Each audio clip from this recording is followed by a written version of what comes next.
Brownie ഉണ്ടാക്കാനായിട്ട് ആദ്യം ഒരു ജാർ എടുത്തിട്ടുണ്ട്.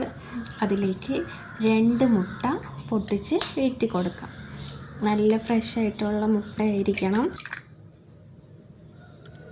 മുട്ട പൊട്ടിച്ച് നോക്കിയതിന് ശേഷം മാത്രം ഇതിൽ ജാറിലോട്ട് വീഴ്ത്താൻ വേണ്ടിയിട്ട് ശ്രദ്ധിക്കുക കേട്ടോ.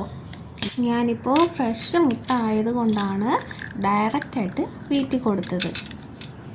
നിങ്ങൾ പഴക്കം ചേർന്ന മുട്ടയൊക്കെ ആണെങ്കിൽ ഒരു ബൗളിൽ പൊട്ടിച്ച് നോക്കിയതിന് ശേഷം മാത്രം ജാറിലോട്ട് വീഴ്ത്തി കൊടുക്കുക. ശേഷം കുറച്ച് വാനില എസൻസ് വീഴ്ത്തി കൊടുക്കുക. മിക്സിയിൽ നല്ല വൃത്തി പതപ്പിച്ച് അടിച്ചെടുക്കുക. അതൊരു ബൗളിലോട്ട് മാറ്റി കൊടുക്കുക.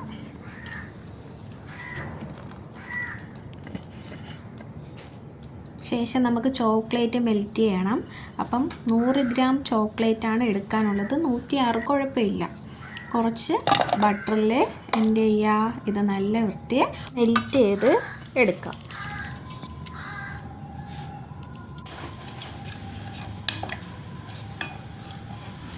കട്ടയൊന്നും കെട്ടാതെ നന്നായിട്ട് മെൽറ്റ് ആവണം കേട്ടോ. ഇതിലോട്ട് 1/4 കപ്പ് ചോക്ലേറ്റിൻ്റെ കേക്ക് മിക്സാണ് എടുത്തിട്ടുള്ളത്. അത് തട്ടി കൊടുത്തതിന് ശേഷം ഇത് നല്ല ഒരു അരിപ്പയിലിട്ട് നന്നായിട്ട് അരിച്ചതിന് ശേഷം മാത്രം ഈ ഫ്ലോർ മിക്സ് ഈ എഗ് ബീറ്റ് ചെയ്തതിൽ ഇട്ട് കൊടുക്കാവൂ കേട്ടോ. ഇതിലോട്ട് മെൽറ്റ് ചെയ്ത് വെച്ചിരിക്കുന്ന ചോക്ലേറ്റും ബട്ടറും ഒഴിച്ചു കൊടുക്കുക. നല്ലവണ്ണം ഫോൾഡ് ചെയ്തെടുക്കുക.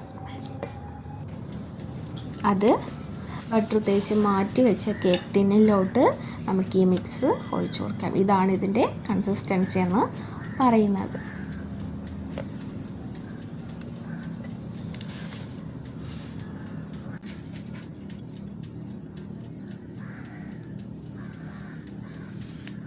ഈ സമയം നമ്മൾ ഓവൻ പ്രീ ഹീറ്റ് ചെയ്യാൻ വേണ്ടിയിട്ട് വെച്ചിട്ടുണ്ടായിരുന്നു. നന്നായിട്ട് നമുക്ക് ടേപ്പ് ചെയ്ത് കൊടുക്കാം. എയർ ബബിൾസൊക്കെ പോകാൻ വേണ്ടിയിട്ടാണ്. ഇനി ഇതിൽ നമുക്ക് ഇഷ്ടമുള്ള ചോക്ലേറ്റുകൾ ഇങ്ങനെ നിരത്തി വെച്ച് കൊടുക്കാം. എല്ലാം വെച്ച് കൊടുത്തിട്ടുണ്ട്.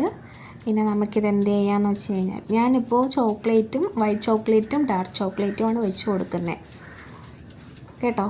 ഇത് ഫുൾ നിങ്ങൾക്ക് ഇഷ്ടമുള്ളത് വെച്ച് കൊടുക്കാം. ഞാനിപ്പോൾ രണ്ടും കൂടെ ചേർത്തിട്ടാണ് വെച്ച് കൊടുത്തിരിക്കുന്നത്. ഇനി ഇത് പ്രീ ഹീറ്റ് ഓവനിലേക്ക് 60 ഡിഗ്രി സെൽഷ്യസിൽ 30 മിനിറ്റ് ബേക്ക് ചെയ്തെടുക്കാം. അപ്പോൾ 30 മിനിറ്റിന് ശേഷമുള്ള ബ്രൗണിയാണിത്.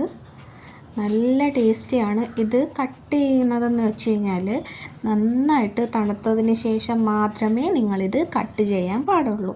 ഇല്ലെങ്കിൽ ഇത് പൊടിഞ്ഞ് വരും. ഞാനെന്ന് വെച്ച് കഴിഞ്ഞാൽ ചൂടോട് ആർത്തി കാരണം ചൂടോടുകൂടി കട്ട് ചെയ്തതാണ് ഇങ്ങനെ എനിക്ക് പൊടിഞ്ഞ് വന്നത് കേട്ടോ. അപ്പോൾ നിങ്ങളിത് നല്ല തണുത്തതിന് ശേഷം മാത്രം ഇത് കട്ട് ചെയ്യാനായിട്ട് ശ്രദ്ധിക്കുക. അപ്പോൾ നല്ല ടേസ്റ്റി ആയിട്ടുള്ള ബ്രൗണി ഇവിടെ റെഡി ആയിട്ടുണ്ട്. എല്ലാവരും ട്രൈ ചെയ്ത് നോക്കണേ. ബൈ.